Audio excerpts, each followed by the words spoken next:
லேவியராகமம் 11ஆம் அதிகாரம். கர்த்தர் மோசேயும் ஆரோனையும் நோக்கி, நீங்கள் இஸ்ரவேல் புத்திரரோடே சொல்ல வேண்டியது என்னவென்றால், பூமியில் இருக்கிற சகல மிருகங்களிலும் நீங்கள் புசிக்கத்தக்க ஜீவ ஜந்துக்கள் யாதெனில், மிருகங்களில் விரி குளம்புள்ளதாயிருந்து குளம்புகள் இரண்டாக பிரிந்திருக்கிறதும் அசை போடுகிறதுமானவைகளை எல்லாம் நீங்கள் புசிக்கலாம்.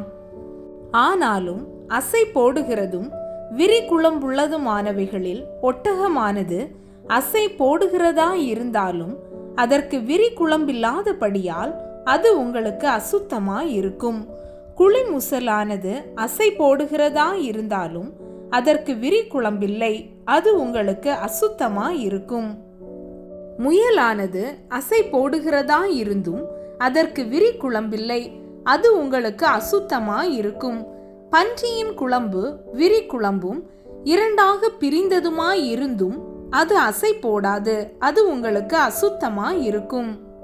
இவைகளின் மாம்சத்தை புசிக்கவும் இவைகளின் உடல்களை தொடவும் வேண்டாம். இவைகள் உங்களுக்கு தீட்டாயிருக்க கடவது.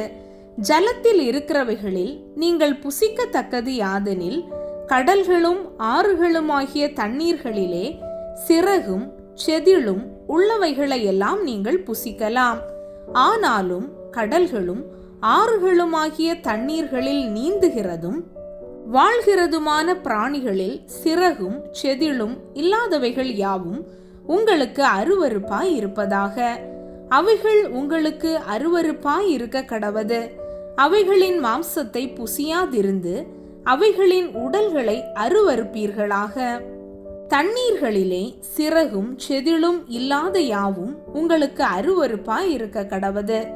பறவைகளில் நீங்கள் புசியாமல் அருவருக்க வேண்டியவைகள் யாதெனில், கழுகும் கருடனும் கடல் உராஞ்சியும் பருந்தும் சகலவித வல்லூரும் சகலவித காகங்களும் தீக்குருவியும் கூகையும் செம்புகமும் சகலவித டேகையும் ஆந்தையும் நீர்க்காகமும் கோட்டானும் நாரையும் கூளக்கடாவும் குருகும் கொக்கும் சகலவித ராஜாளியும் புழுக்கொத்தியும் வௌவாலும் ஆகிய இவைகளே. பறக்கிறவைகளில் 4 காலால் நடமாடுகிற ஊரும் பிராணிகள் யாவும் உங்களுக்கு அருவருப்பாய் இருப்பதாக. ஆகிலும் பறக்கிறவைகளில் 4 காலால் நடமாடுகிற யாவிலும் நீங்கள் புசிக்கத்தக்கது யாதெனில், தரையிலே தத்துகிறதற்கு கால்களுக்கு மேல் தொடைகள் உண்டாயிருக்கிறவைகளிலே வெட்டுக்கிளி ஜாதியாயிருக்கிறதையும் சோலையாம் என்னும் கிளி ஜாதியாயிருக்கிறதையும் அர்கொல் என்னும் கிளி ஜாதியாயிருக்கிறதையும் ஆஹாபு என்னும் கிளி ஜாதியாயிருக்கிறதையும் நீங்கள் புசிக்கலாம். பறக்கிறவைகளில் 4 காலால் நடமாடுகிற மற்ற யாவும் உங்களுக்கு அருவருப்பாய் இருப்பதாக. அவைகளாலே தீட்டுப்படுவீர்கள்.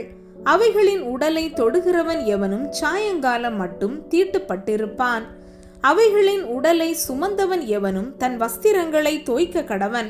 அவன் சாயங்காலம் மட்டும் தீட்டுப்பட்டிருப்பான். விரி நகங்கள் உள்ளவைகளாயிருந்தும் இரு பிளவான குளம்பில்லாமலும் அசை போடாமலும் இருக்கிற மிருகங்கள் யாவும் உங்களுக்கு அசுத்தமாய் இருப்பதாக. அவைகளை தொடுகிறவன் எவனும் தீட்டுப்படுவான். 4 காலால் நடக்கிற சகல ஜீவன்களிலும் தங்கள் உள்ளங்கால்களை ஊன்றி நடக்கிற யாவும் உங்களுக்கு அசுத்தமாய் இருப்பதாக. அவைகளின் உடலை தொடுகிறவன் எவனும் சாயங்காலம் மட்டும் தீட்டுப்பட்டிருப்பான். அவைகளின் உடலை சுமந்தவன் தன் வஸ்திரங்களை தோய்க்க கடவன். அவன் சாயங்காலம் மட்டும் தீட்டுப்பட்டிருப்பான். இவைகள் உங்களுக்கு தீட்டாயிருக்க கடவது. தரையில் ஊறுகிற பிராணிகளில் உங்களுக்கு அசுத்தமானவைகள் எவையெனில், பெருச்சாளியும் எலியும் சகலவிதமான ஆமையும் உடும்பும் அழுங்கும் ஓணானும் பல்லியும் பச்சோந்தியும் ஆகிய இவைகளே. சகல ஊரும் பிராணிகளிலும் இவைகள் உங்களுக்கு தீட்டாயிருக்க கடவது. அவைகளில் செத்ததை தொடுகிறவன் எவனும் சாயங்காலம் மட்டும் தீட்டுப்பட்டிருப்பான். அவைகளில் செத்தது ஒன்று யாதொன்றின் மேல் விழுந்தால் அது தீட்டுப்பட்டிருக்கும். அது மர பாத்திரமானாலும் வஸ்திரமானாலும் தோலானாலும் பையானாலும் வேலை செய்கிறதற்கேற்ற ஆயுதமானாலும் சாயங்காலம் மட்டும் தீட்டாயிருக்கும். அது தண்ணீரில் போடப்பட வேண்டும், அப்பொழுது சுத்தமாகும். அவைகளில் ஒன்று மண் பாண்டத்திற்குள் விழுந்தால் அதற்குள் இருக்கிறவை யாவும் தீட்டுப்பட்டிருக்கும், அதை உடைத்து போட வேண்டும். புசிக்கத்தக்க போஜன பதார்த்தத்தின் மேல் அந்த தண்ணீர் பட்டால் அது தீட்டாகும். குடிக்கத்தக்க எந்த பானமும் அப்படிப்பட்ட பாத்திரத்தினால் தீட்டுப்படும். அவைகளின் உடலில் யாதொன்று எதின்மேல் விழுதோ அதுவும் தீட்டுப்படும். அடுப்பானாலும் மண் தொட்டியானாலும் தகர்க்கப்படுவதாக. அவைகள் தீட்டுப்பட்டிருக்கும், ஆகையால் அவைகள் உங்களுக்கு தீட்டாயிருக்க கடவது. ஆனாலும் நீரூற்றும் மிகுந்த ஜலம் உண்டாகிய கிணறும் சுத்தமாயிருக்கும். அவைகளில் உள்ள உடலை தொடுகிறவனோ தீட்டுப்படுவான். மேற் சொல்லியவைகளின் உடலில் யாதொன்று விதை தானியத்தின் மேல் விழுந்தால் அது தீட்டுப்படாது. அந்த உடலில் யாதொன்று தண்ணீர் வார்க்கப்பட்டிருக்கிற விதையின் மேல் விழுந்ததானால் அது உங்களுக்கு தீட்டாயிருக்க கடவது. உங்களுக்கு ஆகாரத்துக்கான ஒரு மிருகம் செத்தால் அதன் உடலை தொடுகிறவன் சாயங்காலம் மட்டும் தீட்டுப்பட்டிருப்பான். அதன் மாம்சத்தை புசித்தவன் தன் வஸ்திரங்களை தோய்க்க கடவன், அவன் சாயங்காலம் மட்டும் தீட்டுப்பட்டிருப்பான். அதன் உடலை எடுத்து போனவனும் தன் வஸ்திரங்களை தோய்க்க கடவன், அவனும் சாயங்காலம் மட்டும் தீட்டுப்பட்டிருப்பான். தரையில் ஊறுகிற பிராணிகள் எல்லாம் உங்களுக்கு அருவருப்பாய் இருக்க கடவது, அவை புசிக்கப்படலாகாது.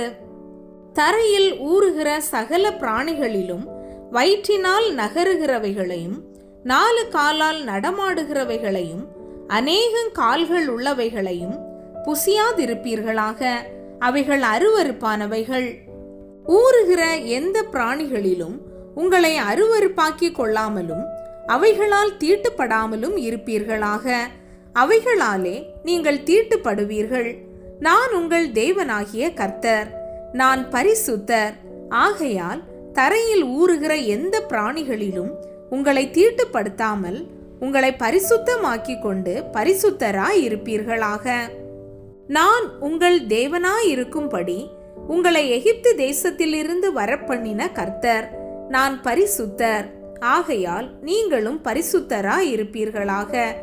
சுத்தமானதற்கும் அசுத்தமானதற்கும் புசிக்கத்தக்க ஜந்துக்களுக்கும் புசிக்கத்தகாத ஜந்துக்களுக்கும் வித்தியாசம் பண்ணும் பொருட்டு மிருகத்துக்கும் பறவைகளுக்கும் தண்ணீர்களில் நீந்துகிற சகல ஜீவ ஜந்துக்களுக்கும் பூமியின் மேல் ஊறுகிற சகல பிராணிகளுக்கும் அடுத்த பிரமாணம் இதுவே என்று சொல்லுங்கள் என்றார்.